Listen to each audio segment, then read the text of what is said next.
Welcome to the Audacious OBM podcast. I'm your host, Leanne Woff, creator of OBM Academy and founder of Audacious Empires.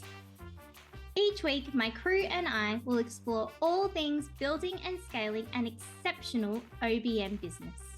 This podcast is here to share how you can charge premium prices, have clients lining up to work with you, and never have to work another weekend again. You can have a thriving OBM business working with the clients you want, when you want, and charging the price you want. It's time to banish mediocre and become the standout, sought after OBM you know you can be. Hey everybody. Welcome to today's episode of the Audacious OBM. I'm Leanne Woff. And today, I want to talk to you about a personal story. I have called this episode The Day It All Turned to Poo. I know, charming, right? But it's true. I want to talk to you about a time where I was probably the lowest point in my business. And I want to talk to you about what led me there and then what I did to turn it around. So I'm a big believer in being honest and being open, and that we're people that run businesses and life is never just smooth for anybody. And as people, things come up and we have to deal with them, and it does impact our businesses because we're very intertwined, even if we try not to be.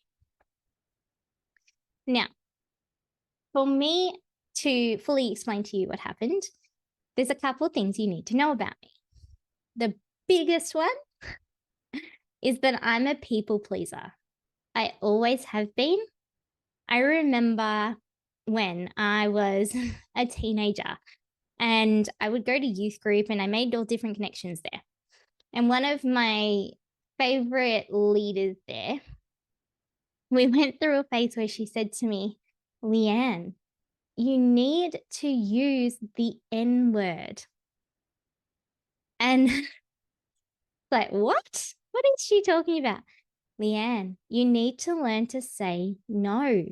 You don't always have to say yes. You can say no, and that's okay. And so I want you to practice saying no. And so I was a teenager, but over the next couple of years, I'd be talking to her about different things that are happening in life, and she would say to me, Leanne, you need to use the N word. And I would have to remember, oh, yeah, okay, I can do that. And then when I did, and I started putting boundaries in place and I started saying no to different things, for me, it was a big deal. And so I would go back to her and say, Sally, I said no, and then tell her what had happened. It was this big celebration, right? So it's always something that I found really hard, is to disappoint people, or for what I believe or perceive is disappointing people. The other thing that you need to know about me is I'm a perfectionist. At least I used to be. And I'm incredibly driven. I like to achieve things. And, to the point where when I was older, so let's move on from teenage years, I was going to the psychologist and she gave me homework. And the homework was to fail on purpose, which I just thought was ludicrous. Like, why on earth would I do that? Where is the benefit here? And she wanted me to sit with how uncomfortable I felt doing that and see that on the other side of it, nothing really changed. Even if I failed, even if I disappointed someone, if I was late to an appointment, nothing happened. And that's okay. So it was a big process of shifting my perspective as I've gone along in life. So I then continued. I went on my merry way. I built my business and it was all going good. And then life happened. like a tornado. And I had a series of events that occurred very close together that threw everything out of whack.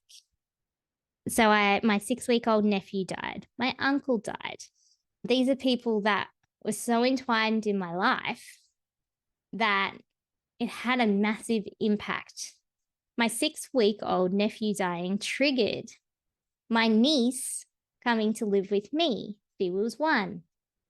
There were all these things that had these offshoots, and it was like such extreme circumstances. A few years before that, my mum had been hit by a truck. She got hit by a truck. And I'm just like, this does not happen in real life, but it does. So these things compounded.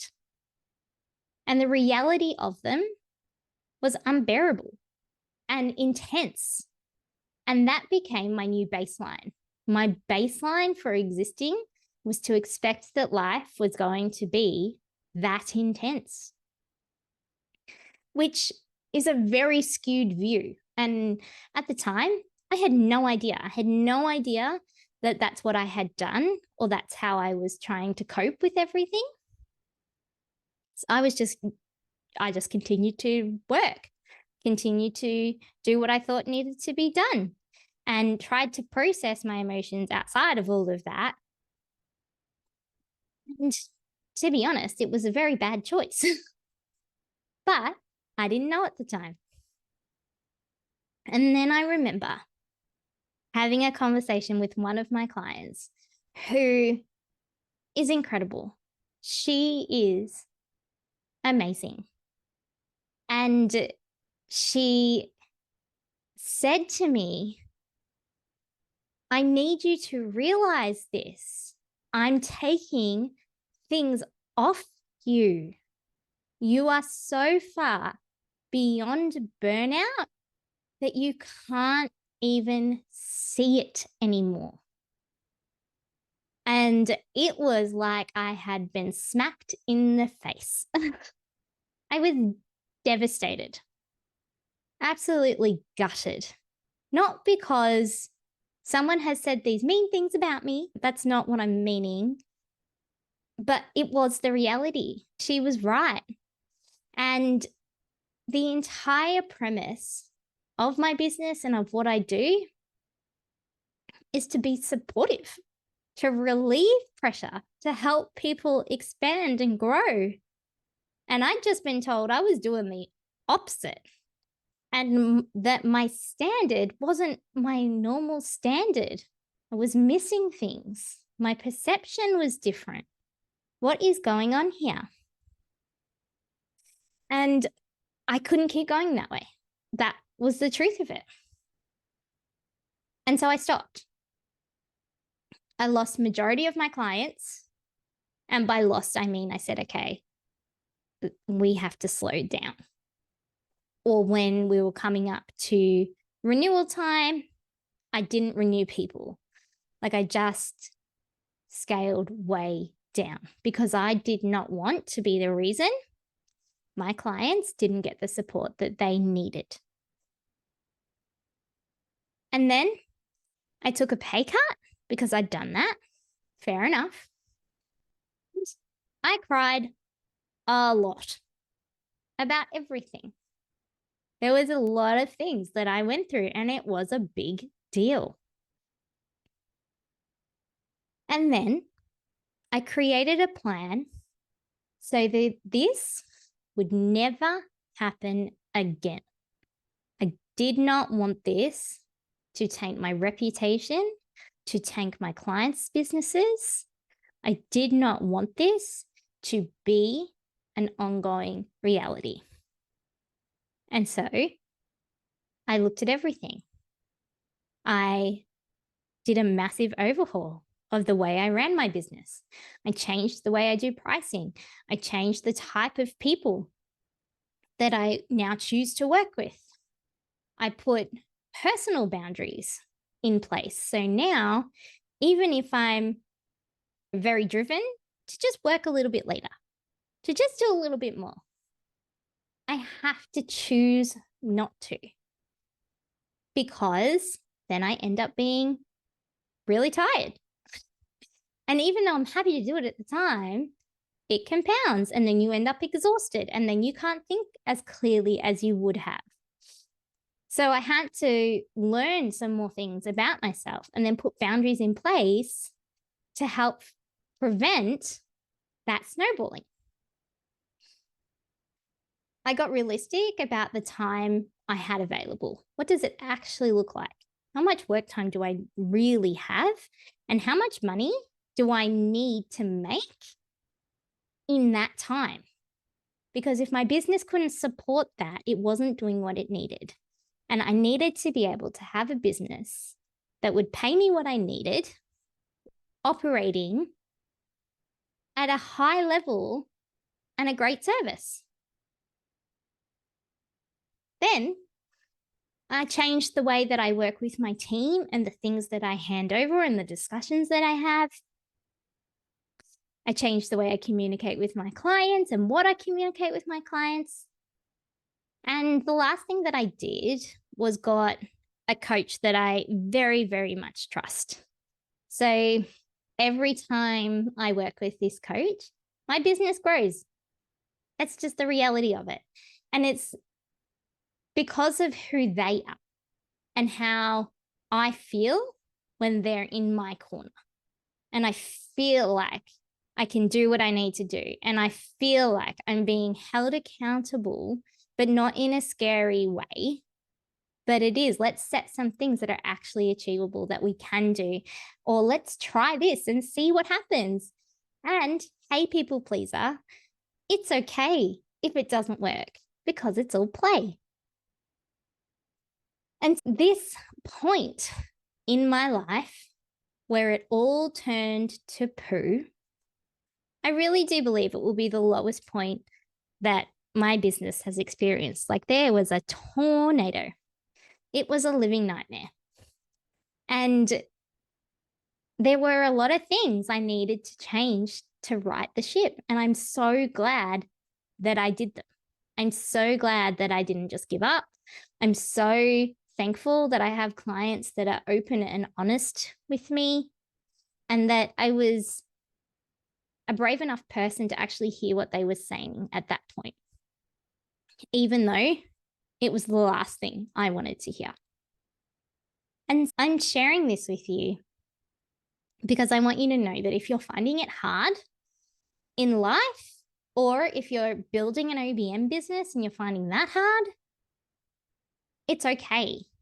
And even if the worst things happen, you can always turn it around. I know I did. And I really believe that we need to talk about these things more because I'm fairly certain that some of the things that I changed, some of the things I experienced, just sharing them will help you in your journey. And when somebody else shares theirs with me, it will help me in my journey.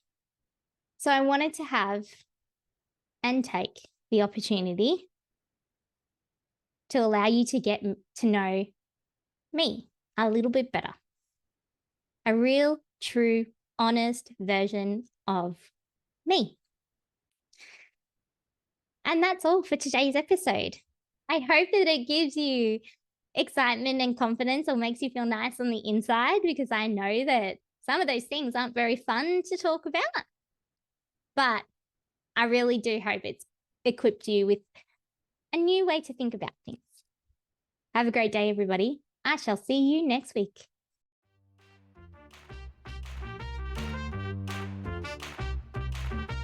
Thanks for joining us for this week's episode of The Audacious OBM. We hope this episode has helped you move forward in your journey to being a standout and sought after OBM. If you enjoyed the episode, take a second to rate and review. Each review helps us to help other OBMs just like you. If you're interested in learning more about OBM Academy and all that it offers, head over to audaciousempires.com to get all the juicy details. We'll be back next week.